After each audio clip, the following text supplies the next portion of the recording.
रामराज्य की परिभाषा 3 चीजों से बनती है। जिस देश में निःशुल्क शिक्षा हो, उत्तम शिक्षा हो, सबके लिए समान, चाहे ये बालक बैठे हैं वैदिक पाठ करने वाले या प्रधानमंत्री का बेटा बैठा हो, निःशुल्क शिक्षा और उत्तम शिक्षा, निःशुल्क चिकित्सा और उत्तम चिकित्सा सबके लिए।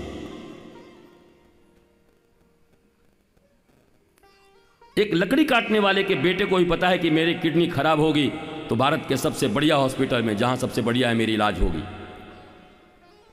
और तीसरा है निःशुल्क और अविलंब न्याय। अविलंब, 492 साल के बाद राम मंदिर बने, इतना विलंब नहीं, अविलंब। जिंदगी रहते रहते न्याय मिल जाए।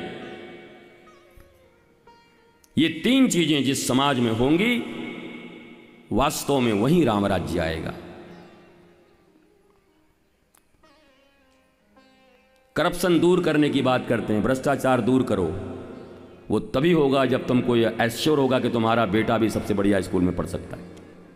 जब तक तुमको ये न लगेगा, तुम घूस लोगे और लेकर अपने बच्चे को अच्छे स्कूल में एडमिशन कराने के लिए डोनेशन दोगे। जो सच्चाई है उसको स्वीकार करिए। ट्रेन की पटरी पर खड़े होकर के आंख बंद कर लेने से ट्रेन नहीं रुकेगी। सामने से अचानक ट्रेन आ जाए और हम आंख बंद कर लें, मुंदा हूं आंख करता हूं, कुछ नहीं, चपेट की चली जाएगी ट्रेन, मार देगी तुम्हें। तुम्हारे आंख बंद करने से ट्रेन नहीं रुकेगी, बल्कि आंख खुला रहे और हट जाओ तो शायद कोई उपाय बने, शायद कोई बात बने। धर्म अंधा बनाने के लिए नहीं है, धर्म आंखें देने के लिए। गुरु तुम्हें अंधकार की ओर ढकेलने नहीं आते, बल्कि जिन अंधेपन में तुम जी रहे हो तुम्हें आंखें देने आते हैं। ये कथा श्रवण भी तुम्हारे लिए इसलिए है कि इस कथा को सुनने के बाद जीवन में तुमसे जो जो भूलें हो रही हो, भूल छोड़ दो और मुस्कुराता हुआ जीवन जियो। नहीं तो 40, 50, 60, 70 साल के हो गए हो, कुछ वर्षों की और जीवन लीला बची है, उसके बाद अपने दादा और परदादा की तरफ फोटो में लटक जाओगे, और वो भी सिर्फ तीसरे दादा तक ही तुम्हारी पूछ रहेगी। तुम्हारे परदादा के दादा का ना तुम्हारे पास फोटो होगा ना नाम जानते होगे, पर वो भी जब होंगे इस दुनिया में छाती फुला के जमीन के मालिक बन के, मकान के मालिक बन के, दुकान के मालिक बन के, तो उन्होंने सोचा होगा मैं अमर हो जाऊंगा। अपने खानदान वाले भुलवा दिए। विवेकानंद के समय के 1 करोड़पति अरबपति का नाम बताओ, बोलो। लड्डू मार का कोई करोड़पति, सेठ पुंगीलाल, याद है नाम ना? जरूरत नहीं किसी को। पर विवेकानंद इज स्टिल अलाइव। धन के बल पर नहीं, प्रज्ञा के बल पर, ज्ञान के बल पर, समझ के बल पर।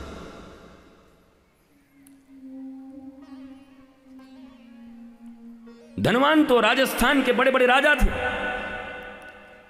खंडहर हैं, इमारतें हैं, उनके औलादों के पास चूना कराने के भी पैसे नहीं हो उन इमारतों का। तो हमारी तुम्हारी जिंदगी भी जो 70 साल की जिंदगी मिली है, भगवान राम और कृष्ण के ज्ञान से, उनकी कृपा से, इन 70 सालों में जीते जी ही मुक्ति पानी है। मरने के बाद मुक्ति होगी नहीं होगी मैं नहीं जानता, क्योंकि श्रीमद् भागवत की कथा में धुंधकारी जब मरा